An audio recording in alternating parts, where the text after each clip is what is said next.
आज मैं एक चीज आपको बताना चाह रहा हूं कि ये कोई नई चीज नहीं है जो हो रही है आज दुनिया में, ये फैलने वाली है और क़यामत के करीब हम आ चुके हैं। हो सकता है दुनिया पूरी जंगों के लपेट में हो, जो रसूल पाक सल्लल्लाहु अलैहि वसल्लम ने इरशाद फरमाया, कत्ल इतना बढ़ जाएगा कि 100 लोग हो तो 99 मर जाएंगे, एक बच जाएगा। कत्ल इतना बढ़ जाएगा। और एक बात ये भी याद रखो, चाहे जैसी भी हुकूमत हो, तारीख पूरी उठा करके देखना, जुल्म के बाद जो गुरूर और तकब्बुर में आकर फिरौन बनने की कोशिश करता है, उसका अंजाम अल्लाह ताला बहुत भयानक फरमाता है, बहुत भयानक अंजाम होता है। अब के जालिम भी अपने अंजाम के बहुत करीब आ चुके हैं। इन्होंने जुल्म इतना किया है, वो बच्चों की आहें, वो औरतों की चीखें क्या बारगाह रब्बुल इज्जत में ना पहुंची होंगी। फी जमाना हम जो हालात देख रहे हैं पूरी दुनिया में, आज मौत इतनी आसान हो गई है कि अल्लाह के नबी सल्लल्लाहु अलैहि वसल्लम ने 1400 साल पहले ये इरशाद फरमाया था कि एक जमाना आएगा कि हर्ज बढ़ जाएगा। तो सहाबा ने पूछा था ये हर्ज क्या है? तो हुजूर अकरम सल्लल्लाहु अलैहि वसल्लम ने इरशाद फरमाया था कि कत्ल बहुत ज्यादा होगा, एक दूसरे का कत्ल इतना ज्यादा होने लगेगा कि लोग उसकी परवाह भी नहीं करते। आज मुझे आज बताओ, दुनिया पूरी बहुत सारे इश्यूज पर बैठकें कर रही है, ग्लोबल वार्मिंग पे है, दुनिया में एनवायरनमेंट की चेंजिंग पर, मौसम का तापमान बढ़ रहा है, इस पर मीटिंगें हो रही हैं, बड़ी बड़ी तंजीमें बैठती हैं। ये ढकोसला है ये दुनिया का। मौत इतनी आसान है इंसानों की। तुम्हारा आपस में बराबर की ताकत का मुकाबला हो तो समझ में आए कि एक दूसरे की फौजों से मुकाबला है, इधर की फौज भी मर रही, उधर की फौज भी मर रही है, लेकिन निहत्ते बच्चों का क्या कसूर? बल्कि वो गोद में आए हुए अभी जिन्होंने शऊर की आंखें भी नहीं खोली, दूध पीते बच्चों के जो कत्ल हुए हैं, तारीख में आपने पढ़ा होगा फिरौन ने 12,000 बच्चों का कत्ल किया था, सिर्फ इस गुमान से कि उसने ख्वाब देखा था बनी इसराइल में एक बच्चा पैदा होगा जो उसकी सल्तनत को हिलाक कर देगा। ख्वाब की वजह से काहिनों ने उसको बताया था, उसने ख्वाब ये देखा था कि आसमान से एक तारा टूटकर उसकी गोद में गिरा और आग लग गई। तो नजूमियों ने उसकी ताबीर ये बताई थी कि बनी इसराइल में एक बच्चा पैदा होगा जो तेरी सल्तनत को हिलाक कर देगा। उस डर से बनी इसराइल में जो भी बच्चा पैदा होता उसको कत्ल करता था। उसने तकरीबन 12,000 बच्चों को कत्ल कर दिया था, इस डर से कि वो बच्चा तो ना पैदा हो जाए जो मेरी सल्तनत को हिलाक करने वाला है। और वो मूसा अलैहिस्सलाम थे, पैदा भी हुए और फिरौन के घर में ही पले। अल्लाह का निजाम है। लेकिन मैं यहां इसलिए बता रहा हूं, फिरौन जुल्म में पूरी दुनिया में मशहूर है। वो औरतों को भी जालिम इस तरह से मारा है कि जिसकी तारीख में मिसाल नहीं मिलती। लेकिन मैंने अपनी जिंदगी में देखा, आज के जमाने में इजराइल नाम से एक नाजायज हुकूमत पर काबिज शख्स ने 12,000 नहीं 50,000 लोगों को साल भर में कत्ल कर दिया। ये तारीख का भयानक चेहरा है। आज लोग इसको हल्के में ले रहे होंगे, न्यूज वाले एक तरफा रिपोर्ट करते हैं क्योंकि इनको इनके बाप दादाओं से डर है, जहां की खाते वहां की गाते हैं। लेकिन बाद को ये सच्चाइयां जनरेशन में मुंतकिल होती रहेंगी, कभी तो आएगा कोई इंसाफ की नजर रखने वाला। सदियां लग जाती हैं एक शहर को बसने में, एक घर को बनाने में आदमी की अपनी जिंदगी गुजर जाती है। क्या क्या अरमानों से घर बनाते हैं, लेकिन एक पल में किसी का घर उजाड़ दिया, उसके सामने तड़पते हुए उसके बाप की लाश हो, माँ की लाश हो। दुनिया का कोई कानून इस चीज को जायज ठहराता है? दुश्मनी तुमसे जिनकी है उनके साथ मुकाबला करो, आम शहरियों के साथ नहीं। मुखबिर सादिक रसूल अकरम सल्लल्लाहु तआला अलैहि वसल्लम की तालीमात देखो। जिहाद को लेकर जो प्रोपेगेंडा तुम फैलाते हो और हर चीज को जिहाद का लफ्ज दे करके एक ऐसा नैरेटिव क्रिएट करते हो कि लोगों के दिमाग में एक प्रोपेगेंडा फैल जाए। आओ मैं तुम्हें सुनाता हूँ, रसूल पाक सल्लल्लाहु तआला अलैहि वसल्लम जब सहाबा जिहाद में जाते तो उनको किन बातों की तलकीन करते थे। सबसे पहले मुजाहिदीन सहाबा से कहते, जिस जगह तुम जा रहे हो मुकाबला तुम्हारा जिनके साथ है उन्हीं से मुकाबला करना। जो तुम्हारे खिलाफ तलवार उठाए उसके खिलाफ तुम तलवार उठाओ, और रास्तों पर बैठे हुए बूढ़ों को हाथ ना लगाना, किसी औरत के साथ छेड़छाड़ ना हो, हामला औरतें अगर कैद में आ जाएं तो उन्हें छोड़ देना। ये हुजूर पाक सल्लल्लाहु अलैहि वसल्लम की तालीमात है। हत्ता के रसूल करीम सल्लल्लाहु अलैहि वसल्लम ने फरमाया, जिस शहर में तुम्हारा गलबा हो जाए, तुम गालिब आ गए वहां की फौज पर, तो वहां के रहने वालों के बच्चों को ना जुल्म करना, उनको ना पकड़ना। फिर तालीमात में ये है, वो चाहे जिस मजहब के भी लोग हैं उनके माबदों को, उनकी इबादत गाहों को खत्म नहीं करना, उनकी इबादत गाहों को तोड़ फोड़ ना करना जिस शहर में तुम जा रहे हो। यहां तक कि हुजूर अकरम सल्लल्लाहु अलैहि वसल्लम की तालीमात तो देखो, हुजूर ये तक फरमाते थे मुजाहिदीन सहाबा को कि जिस शहर में तुम जा रहे हो वहां के दरख्तों के पत्ते भी ना उखाड़ना, दरख्तों को भी ना नुकसान पहुंचाना। जंगी तालीमात को आज कोई नजर में नहीं रखता है। दुनिया कहती है कि जंग के दौरान भी कुछ उसूल होते हैं, लेकिन कोई उसूल नहीं। हमने देखा है जिसकी ताकत है उसका बोलबाला है। ये दुनिया उनके खिलाफ कभी कोई बात नहीं करती। आज से तकरीबन 20 साल पहले भी इराक की क्या हालत थी आपने देखा होगा। एक झूठे प्रोपेगेंडे की वजह से पूरे इराक को तबाह किया गया। आज तक वो संभल नहीं पाया है। न्यूक्लियर पावर इराक के अंदर मौजूद है, उसके रिएक्टर वहां पर मौजूद है। क्या क्या चीजें उस जमाने में फैलाई गई। सोशल मीडिया तो नहीं था उतना। दुनिया ने ये मान लिया कि हाँ दादा कह रहा है तो होगा, और हमला किया इसी बुनियाद पर। 20 साल हो गए, आज तक इराक में कोई न्यूक्लियर पावर प्लांट नहीं नजर आया, कहीं नहीं। एक झूठे प्रोपेगेंडे की वजह से वहां के कितने लाख लोगों को बेघर होना पड़ा है पता है। कुछ जगह ऐसी हैं जहां बम बरसाए गए, आज तक वहां कोई सब्जा नहीं उगता, कोई वहां पर फसल नहीं होती। मैंने खुद अपनी आंखों से देखा एक नया मैदान जिसपे लोग फुटबॉल खेलते थे, चंद सालों के बाद देखो तो पूरा मैदान कब्रों से भरा हुआ है। कब्रें हैं वहां पर, पूरी कब्रें हैं। लोगों को जनाजा उठाने के लिए लोग नहीं मिलते हैं। मौत इतनी आम कर दी गई थी। इन बातों को कोई कहता है? आपने सुना कभी अबू गुरैब जेल के मुतालिक?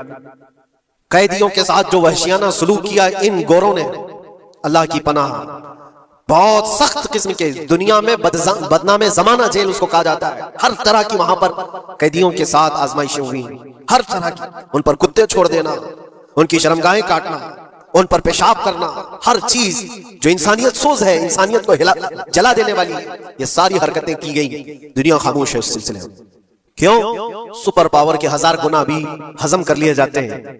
छोटा मुल्क या गरीब आदमी कोई बात करे तो सारे उस पर टूट पड़ते हैं।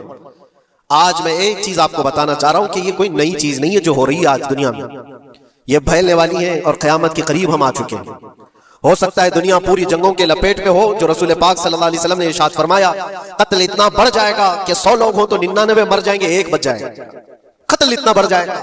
और एक बात ये भी याद रखो, चाहे जैसी भी हुकूमत, तारीख पूरी उठा करके देखना, जुल्म के बाद जो गुरूर और तकब्बुर में आकर फिरौन बनने की कोशिश करता है, उसका अंजाम अल्लाह ताला बहुत भयानक फरमाता है। बहुत भयानक अंजाम होता है। अब के जालिम भी अपने अंजाम के बहुत करीब आ चुके हैं।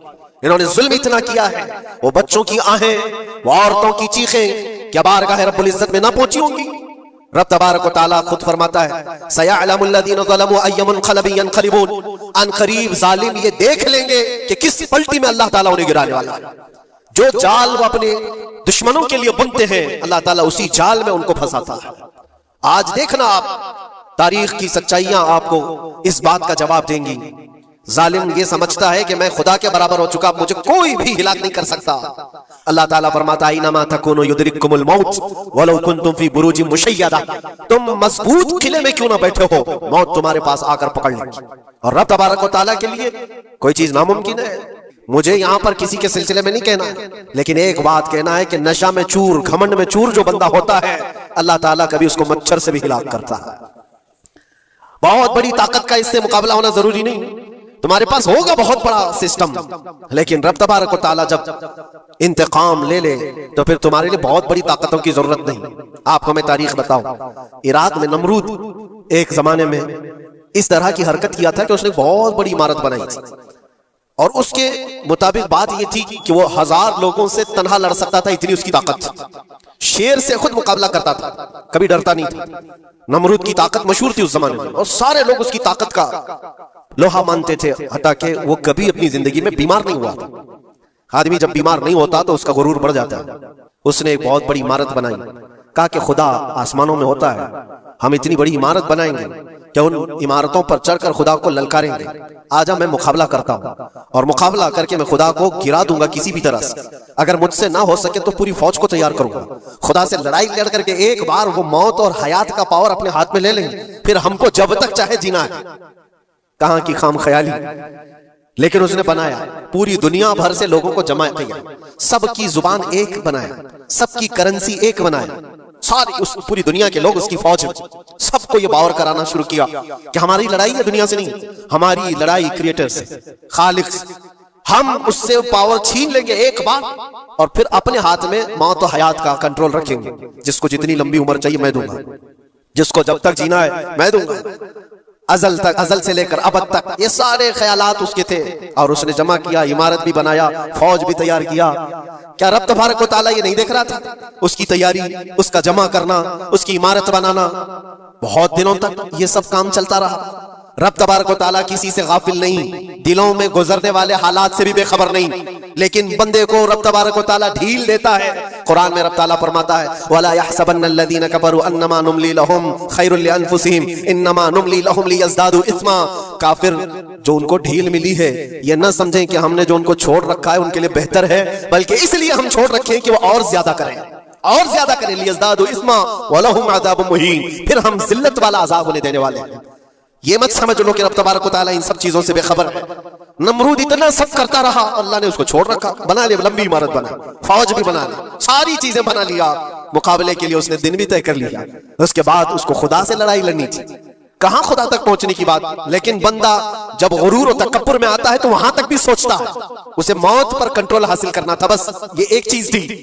फिर जब वो दिन आया, किताबों में मिलता है अल्लाह तबारक व तआला ने फरिश्ते उसकी जो तादाद है उसका किसी को इल्म नहीं। बारिश के जितने कतरात गिरते हैं ना, एक एक फरिश्ता बूंद लाकर रखता है। अब आप अंदाजा कर सकते हैं फरिश्तों की तादाद कितनी हो सकती है। उसमें जो बड़े फरिश्ते हैं वो जिब्राइल, मीकाईल, इसराफील और इज़राइल अलैहिमुस्सलाम, जो सरदार मलाइका फरिश्ते हैं, उनके अपने अपने काम में बहुत पावरफुल फरिश्ते हैं। इनकी बात नहीं करना, किसी एक आम फरिश्ते को रब तबारक व तआला ने बुलाया और फरमाया जाओ जमीन पर, हमारे एक बंदे ने हमसे लड़ाई का इरादा कर लिया है, उसकी ताकत और कुव्वत और उसकी जमा शुदा सारी चीजों को देख करके आओ। वो फरिश्ता जमीन पर आया, जिस जगह पर उसने सब जमा किया था, फरिश्ता उतरकर सिर्फ अपने पैर हिलाया था, पूरी इमारत भस्म हो गई, कुछ नहीं किया था, उसकी बनाई हुई इमारत भस्म हो गई। जितनी फौज जमा किया था सब कीड़े मकोड़ों की तरह मर गए और सबकी जुबानें मुख्तलिफ हो गई, कोई एक दूसरे को पहचान नहीं पा रहा। ये मिनटों की भी बात नहीं थी, सेकंडों की बात थी। फरिश्ता वापस चला गया, नमरूद का जवाल हो गया, खत्म हो गया। ये तारीख की एक बात है और ये रिवायत हम अपनी किताबों में नहीं रखते, ये रिवायत यहूदियों की किताबों से ही है। यहूदी इस बात को यकीन करते हैं और इसी वजह से इस बात पर वो दोबारा अमल करने के लिए फिर कोशिश में है। न्यू वर्ल्ड ऑर्डर जो कहा जाता है, पूरी दुनिया को इकट्ठा करना, एक करेंसी बनाना, एक लैंग्वेज पर लाना और सबको मिलाकर के एक ताकत हासिल करना, स्पेस पर जाना और फिर वही चीजें दोहरानी जा रही है दुनिया। वही चीज एक दोबारा बार ट्राई करना है, जिसके लिए आपको पता है ये छोटी सी कौम पूरी दुनिया पर कंट्रोल हासिल करने के कैसे कैसे ख्वाब देखती है। अगर आप जाएं, इस्लाम दुश्मनी तो इनकी पुरानी है, लेकिन ये जो 50,000 लोगों का कत्ल है, ये सिर्फ और सिर्फ उनके अपने एक छोटे मकसद के लिए। हो सकता है बहुत सारी बातें, अल्लाह फरमाता है उन पर जिल्लत और गुर्बत लिख दी गई है। किस पर? यहूदियों के मुताबिक। वबाउ बिग़ज़बिन मिन अल्लाह, और अल्लाह के गज़ब में रहेंगे वो हमेशा। आप सूरह फातिहा में पढ़ते हैं ना, गैरिल मग़दूबि अलैहिम वलद्दालिन। मग़दूब का मतलब क्या है? जिन पर अल्लाह का गज़ब हुआ, और वो यहूद कौम है। कुरान पाक की मैं आपको बात बता रहा हूं। और अल्लाह ताला फरमाता है वजह क्या है, ज़ालिका बिअन्नहुम कानू यकफुरून बिआयातिल्लाह, वो इसलिए कि अल्लाह की निशानियों को ठुकराते हैं, व यक़्तुलून अन्नबिय्यीन बिग़ैरि हक़, और अल्लाह के नबियों को नाहक कत्ल करते हैं। अब दुनिया को ये अफसोस हो रहा होगा, जैसे मैंने अभी बताया 50,000 लोगों का कत्ल वहां कर दिया, ईरान में घुस गया, शाम में घुस गया, लेबनान में घुस गया, हर जगह मार मार मार और लोगों का कत्ल। मेरे अजीजों, ये तो आम लोगों का कत्ल है, और कुरान ये कहता है ये वो कौम है जो अल्लाह के नबियों को कत्ल करती थी। और तारीख में है तकरीबन 10,000 नबियों को इन्होंने कत्ल किया है, सिर्फ अपनी मनमानी बात न पाए जाने की वजह से। हजरत ज़करिया अलैहिस्सलाम की बात मालूम है? ये तो बैतुल मुक़द्दस के मुतवल्ली थे। ज़करिया अलैहिस्सलाम बैतुल मुक़द्दस के इमाम थे, जिनका जिक्र है कुरान पाक में। हजरत ज़करिया अलैहिस्सलाम के पीछे यही कौम जो उनकी उम्मत में थी, यहूदियों के लिए भी मुक़द्दस नबी थे, लेकिन इन जालिमों ने हजरत ज़करिया अलैहिस्सलाम को दुश्मनी में रख करके ऐसा कत्ल किया था। अल्लाहु अकबर। ज़करिया अलैहिस्सलाम इनसे भाग करके निकले थे और एक दरख्त को जाकर कहा, ए दरख्त खुल जा, मैं तुझ में आता हूं। दरख्त खुल गया, हजरत ज़करिया अलैहिस्सलाम उसमें अंदर चले गए, दरख्त फिर बंद हुआ। तारीख में मौजूद है। इब्लीस लाइन ने, शैतान मरदूद ने यहूदियों को रास्ता भी बताया और दरख्त भी बताया कि इसके अंदर ज़करिया छुपे हुए, इसके अंदर ज़करिया है। यहूदियों ने तेज आरी लेकर के दरख्त को ऊपर से काटना शुरू किया कि दरख्त के 2 टुकड़े होंगे तो ज़करिया अलैहिस्सलाम तक भी पहुंच जाएंगे। उन्होंने आरी से काटते काटते काटते उनके सर तक पहुंचा दिया, और जब हजरत ज़करिया अलैहिस्सलाम को अपने सर के ऊपर से कटने की आवाज आने लगी तो आप सोचा कि अब यह आरी से पूरा कट जाएगा। अल्लाह ताला की तरफ से निदा आई, ए ज़करिया सब्र कर लो, अगर तुम इस पर आवाज निकालोगे तो सब्र वालों में से तुम्हारा नाम निकल जाएगा। यहां तक के तारीख में है वो यहूदियों ने आरी से काटते काटते हजरत ज़करिया अलैहिस्सलाम के सर को चीर दिया और जिस्म के दो टुकड़े हो गए। अल्लाह के नबी खामोश रहे, सब्र करके रह गए। उनके बेटे यहया अलैहिस्सलाम ने यहूदियों के एक गवर्नर या बादशाह को यह कहा था कि एक निकाह में दो बहनों को रखना जायज नहीं। उसने दो बहनें एक साथ अपनी ज़ौजियत में रखा था। सिर्फ इतनी बात पर हजरत यहया अलैहिस्सलाम सिर्फ 33 साल के जवान थे। उस यहूदी जालिम ने यहया अलैहिस्सलाम के सर को काट करके बर्तन में लाकर नाश्ते में रखा था। अल्लाह के नबी की बात कर रहा हूं।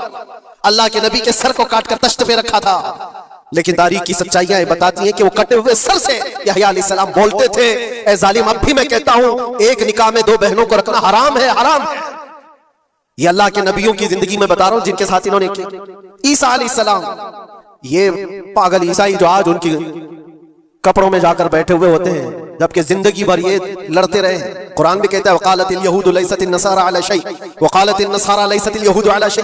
दोनों लड़ते थे। यहूदी कहते ईसाई कोई चीज ही नहीं, ईसाई कहते थे यहूदी कोई चीज ही नहीं। इनकी जंगें इतनी खतरनाक हुई, ये सब लिपापोती करके आज दिखाते हैं कि हम सब एक हैं। बहुत गहरी दुश्मनियां इनके दरमियान थी।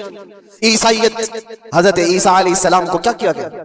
जब उन्होंने अपने पैगामात फैलाए तो ईसा अलैहिस्सलाम को भी कत्ल करने का मंसूबा यहूदियों ने बनाया था। और पूरे लोग आकर हजरत ईसा अलैहिस्सलाम के घर को घेराव कर लिए। ईसा अलैहिस्सलाम को उस रात अल्लाह ताला ने आसमानों पर उठा लिया और एक यहूदी को अंदर देखने के लिए भेजा था यहूदियों ने कि जाकर देखो ईसा है कि नहीं। तो अल्लाह ताला ने वो आए हुए यहूदी को ईसा अलैहिस्सलाम की शक्ल दे दी। ईसा अलैहिस्सलाम को उठा लिया। यहूदी जो बाहर खड़े मुंतजिर थे, हमारा आदमी अंदर गया है देखने के लिए, मारने के लिए, कत्ल करने के लिए, अभी तक आया नहीं। तो सबके सब अंदर घुस गए।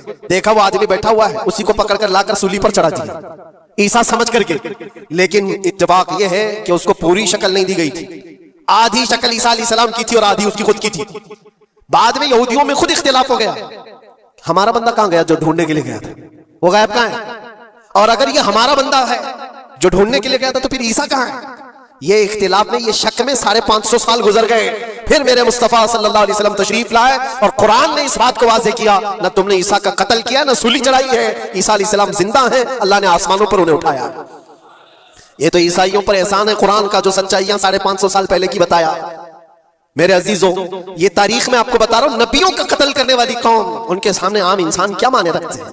ये दुनिया की सारी कौमों को हकीर समझने वाली कौम, दुनिया के पूरे जखीरों को अपनी मिल्कियत समझने वाली कौम, उनका अकीदा है ये दुनिया का जितना गोल्ड है, जितना सोना है, उस पर सिर्फ और सिर्फ उनकी कौम का कब्जा होना चाहिए, पूरी दुनिया को। आपको पता है मदीने तैयबा में हुजूर पाक सल्लल्लाहु अलैहि वसल्लम की आमद से पहले ये सब के सब मदीने में बसे हुए थे। 550 साल से इंतजार कर रहे थे हुजूर के आने का। दूसरी कौमों को डराते थे, क्यों? उनकी किताब में मौजूद था आखिरी नबी के आने की सारी बातें मौजूद थी। आखिरी नबी आएंगे, उनके मानने वालों का गलबा होगा, वो अपने नूरे नबुव्वत से लोगों के दिलों को पाक करेंगे। उनकी शक्ल भी बताई गई थी तौरात में, उनके आने की जगह भी बताई गई थी। पूरे हिजाज में खजूरों का झुंड एक इलाका होगा जहां ये नबी आएंगे, और वो मदीने के अलावा कोई जगह ही नहीं थी। यहूदी ये सब चीजें देखकर हुजूर के आने से 550 साल पहले से इंतजार में थे, वो नबी यही आएंगे, यही आएंगे। और दूसरी कौमों को डराते थे, हमसे मत उलझना, आखिरी नबी आने वाले हैं हमारे, और उस नबी के आने के बाद फिर हम चुन चुन कर तुमसे बदला लेंगे। और जब कभी मुसीबत आती तो अल्लाह से दुआ भी ये करते थे कि अल्लाह वो आखिरी नबी जो हमारे इलाके में आने वाले हैं, उनके सदके में तू हमारी बलाओं को दूर कर दो। ये वो कौम है जो हुजूर आखिरुन नबी सल्लल्लाहु अलैहि वसल्लम के इंतजार में वक्त काट रही थी। लेकिन हुआ ये, उनका अकीदा यह था कि आखिरी नबी तो बनी इसराइल में ही पैदा होंगे, हमारे खानदान में पैदा होंगे। इन्होंने ठेका ले रखा है, आखिरी नबी कहां पैदा होंगे ये फैसला करेंगे। अल्लाह तबारक व तआला ने आखिरी नबी हमारे आका सल्लल्लाहु अलैहि वसल्लम को बनी इसराइल में नहीं, बनी इस्माइल में पैदा किया। इस्माइल अलैहिस्सलाम की औलाद में पैदा किया। और ये इस्माइल अलैहिस्सलाम की औलाद पूरे अरब में आबाद थी। अरब में पूरी आबादी इस्माइल अलैहिस्सलाम की थी। मक्का को आबाद किसने किया? इस्माइल अलैहिस्सलाम।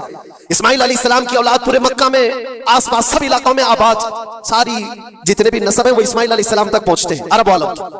और ये यहूदी बनी इसराइल है, यानी याकूब अलैहिस्सलाम की औलाद में से। और ये दूसरों को हकीर जानते थे। जब तक ये लोग अरब में थे, मदीने में थे, इन्होंने हर एक को हिकारत से देखा। अरबों से इनके ताल्लुकात ऐसे नहीं थे, आम लोगों से कहते हमारे से बात करने के काबिल नहीं है, सबको उम्मी कहते थे, अनपढ़, जाहिल, ऐसे अल्फाज से अरबों को पुकारते थे। अरबों से अगर इनके ताल्लुकात होते भी तो बड़े बड़े टॉप लीडर जो होते हैं अरबों के, बस उनसे ताल्लुकात, आम लोगों को गिनते ही नहीं, कचरा कहते थे। बनी इस्माइल को जब ये कचरा कहते थे, और बनी इस्माइल में जब आखिरी नबी पैदा हो गए तब क्या कहने लगे पता है? कहते नहीं, ये गलत हो गया। आखिरी नबी तो बनी इसराइल में पैदा होने वाले थे, ये जिब्राइल ने शरारत किया और बनी इस्माइल में जाकर के नबूवत दी थी। कुछ तो ये कहने लगे, कुछ तो कहने लगे वो है ही नहीं आखिरी नबी। लेकिन कैसे इनकार करते, कुरान कहता है यारिफूनहु कमा यारिफूना अबनाअहुम, उस रसूल को वो ऐसे पहचानते थे कि अपने बेटों को भी नहीं पहचानते। उनके बेटों के सही होने पर भी उनको इतना यकीन नहीं था कि हमारा ही बेटा है या नहीं, लेकिन हुजूर को देख करके ये यकीन था कि आखिरी रसूल ही, आखिरी रसूल होने की सारी निशानियां उन्होंने जो पढ़ी थी वो सब हुजूर के पास मौजूद थी। इसीलिए तो मेरे अजीजों, जो सहाबा यहूदियत से इस्लाम में आए उन्होंने सब निशानियां देखी। हज़रत सलमान फारसी की बात बता रहा हूं, वो ईसाइयत में थे, सालों उन्होंने ईसाइयत में गुजारे और उन्होंने भी यही सब बातें सुनी थी। यसरब एक इलाका है हिजाज में, खजूरों के बागात का झुंड है, वहां पर आखिरी नबी वहीं आने वाले। तो ये कहां से आए थे? सलमान फारसी इराक से आए थे, मदीने में आकर गुलाम बन गए, एक खजूरों के बाग में काम करते थे बरसों तक। फिर वो वक्त आ गया जब हुजूर पाक सल्लल्लाहु तआला अलैहि वसल्लम मक्का से हिजरत करके मदीने आए थे। मस्जिद कुबा जहां है वहां 14 दिन तक हुजूर क़याम किए हुए थे। तो वो बागीचे का जो मालिक है, सलमान फारसी का जो मालिक था, उसका भतीजा आकर के खबर देता है, चाचा सुना है कि नहीं खबर? यसरब में एक शख्स आया है मक्का से, हसीन चेहरा है, गुलाबी रंगत है, बोलता है तो लोग सब उसकी तरफ देखते हैं और वो कहता है कि मैं अल्लाह का आखिरी रसूल हूं। यहूदी का भतीजा अपने चाचा को ये खबर दे रहा है। सलमान फारसी खजूर के दरख्त के ऊपर बैठे खजूर काट रहे थे या साफ कर रहे थे। ये खबर सुने कि वहां से छलांग लगाकर नीचे आ गए, जिसके इंतजार में तो सालों गुजार दिया। क्या कहा तुमने? मालिक ने एक थप्पड़ रसीद किया और कहा तू गुलाम है, आकाओं की बात में दखल अंदाजी मत कर, जा तू अपना काम कर। लेकिन उनकी बेचैनी थी कि वो अगर आखिरी रसूल आ चुके तो मेरी जिंदगी का तो मकसद यही है। फिर उन्होंने वक्त निकाला दिन का और हुजूर पाक सल्लल्लाहु अलैहि वसल्लम के पास पहुंच गए। जब रसूल करीम सल्लल्लाहु तआला अलैहि वसल्लम सहाबा के साथ मौजूद थे, देखें अलामतें जो इन्होंने पढ़ी थी अपनी किताबों में, वो सब जांचना भी चाहते थे। खजूरें लेकर के गए और कहा या रसूल अल्लाह ये कबूल कीजिए, ये सदका है। हुजूर ने लिया और सबको बांट दिया, उसमें से कुछ भी नहीं खाया, क्योंकि सलमान फारसी ने पढ़ा था कि आखिरी रसूल सदका नहीं खाएंगे। एक निशानी देख ली उन्होंने। दूसरे दिन आए, फिर वो मौका निकाला और खजूरें ली और आए। हुजूर से आकर के कहा कि ये लीजिए, कबूल कीजिए, ये हदिया है। हुजूर ने खुद भी खाया और सबको तकसीम किया। कहा ये किताब में मौजूद है, वो आखिरी रसूल हदिया को इनकार नहीं करेंगे, तहाइफ कबूल करेंगे। दो अलामतें देखी। फिर एक दिन, तीसरा दिन था, रसूल पाक सल्लल्लाहु अलैहि वसल्लम एक जनाजे में थे। तहबंद थी हुजूर के, चादर थी जिस्म के ऊपर। सलमान फारसी एक और निशानी देखने के लिए आए हुए थे जो किताबों में पड़ी थी। कभी हुजूर के दाएं आते, कभी बाएं आते, कभी आगे कभी पीछे, पूछने की या कुछ बात करने की कोशिश कर रहे थे। हुजूर सल्लल्लाहु अलैहि वसल्लम ने उनको देख लिया और कहा सलमान आ जाओ इधर। इधर बुलाया, अपनी चादर हटाई और कहा ये मोहरे नबूवत देखने के लिए आए थे। जो हुजूर सल्लल्लाहु अलैहि वसल्लम के कंधों के बीच में एक ऐसा सफेद निशान था जिसको मोहरे नबूवत कहा जाता है, वो सूरज से ज्यादा चमकता था दोनों कंधों के बीच में। और हजरत सलमान फारसी को देखने के लिए आए थे और हुजूर ने उनके पूछने से पहले चादर हटाई और कहा यही देखने आए थे। सलमान फारसी ने कहा मैं तो एक चीज देखने आया था, आपने दो चीज बता दी। क्या चीज? मैं तो मोहरे नबूवत देखने आया था, आपने दिखा भी दिया और मेरे दिल की बात की खबर भी आपने बताई। नबी को इल्म गैब भी होता है। और सलमान फारसी ने कलमा तैयबा पढ़ लिया। उसी सलमान फारसी को आजाद कराने के लिए मेरे आका सल्लल्लाहु अलैहि वसल्लम ने सहाबा के साथ मिलकर के 500 खजूर के दरख्त लगाए थे और एक बागीचा दे करके उस यहूदी से आजाद करवाया था। ये अल्लाह के नबी सल्लल्लाहु अलैहि वसल्लम के पास वो सहाबा जो आए थे यहूदियत से या ईसाइयत से, वो जानते थे हुजूर को, लेकिन ये इतनी खतरनाक कौम है जिनको अल्लाह ताला ने दिलों पर मोहर लगाया। ये यहूदी जो ईमान नहीं लाए और ये क़यामत तक इसी तरह गज़ब में रहने वाले। आज इनका उभार अगर आप देख रहे हो तो शायद तारीख पता नहीं होगी कि कितनी जिल्लत की जिंदगी भी गुजारी, किस तरह भीख मांगे। आज या अपनी तारीख को कहीं पर भी सोशल मीडिया में गर्दिश करते हुए नहीं देख सकते, पाबंदी है पूरी दुनिया में। हिटलर के कत्ले आम के बारे में नहीं बोल सकता कोई, यहूदियों को इतना मारा था उतना मारा था, नहीं, दुनिया में ये बोलने पर पाबंदी है। इनके किसी भी पुरानी तस्वीरें दिखाने पर पाबंदी है। आज खुद अपने मुल्क में होने वाले हमलों की तस्वीर ना दिखाई जाए, इस पर पाबंदी है। ये तो तुम कब तक ऐब छुपाते रहोगे? जहां सड़न होती है बदबू आ ही जाएगी। और अन करीब मेरे अजीजों, कुरान की वो बात याद रखो, अल्लाह ने फरमाया सयअलमुल लज़ीना ज़लमू अय्य मुनक़लिबिन यनक़लिबून। अन करीब जालिम ये देख लेगा कि अल्लाह उसको किस खाई में गिराने वाला है। क्या अबरहा बहुत सारे मंसूबे बनाकर काबा ढाने नहीं आया था? अल्लाह ने अबाबील चिड़ियों से उसको हिलाक किया था, फिरौन को पानी से गर्क कर दिया था, नमरूद को मच्छर से हिलाक कर दिया था। बड़े बड़े तूफानी ताकतों के बादशाह दुनिया में आए, लेकिन अल्लाह ने उनको बहुत छोटी ताकतों से हिलाक किया। रब तबारक व तआला की बादशाहत और उसकी सल्तनत जब इंतकाम पर आ जाए तो फिर मेरे अजीजों किसी मुल्क की भी जरूरत नहीं, सिर्फ हवाओं से मौला ताला ताकतों को खत्म फरमा देता। आज के दौर में दुआएं भी ये करो और अंजाम का इंतजार भी करो। ये तुम्हारा भी इम्तिहान है मेरे अजीजों। जो आग पड़ोस में लगी है उसकी चिंगारियां तुम्हारे घर को भी जला सकती हैं। अपने बुरे अमाल से तौबा करो, अल्लाह के गजब से डरो कि उसकी पकड़ ना आए। अल्लाह तबारक व तआला कहने सुनने से ज्यादा अमल की तौफीक अता फरमाए। और जो नाहक मारे गए बच्चे हैं, मौला ताला उन बच्चों को मारने वाले जालिमों को खतरनाक अंजाम तक पहुंचाए, उन्हें कैफरे किरदार तक पहुंचाए। रब ताला उन्हें अज़ाब अलीम में गिरफ्तार फरमाए। व आखिर दावाना अनिल हम्दुलिल्लाहि रब्बिल आलमीन। अस्सलामु अलैकुम।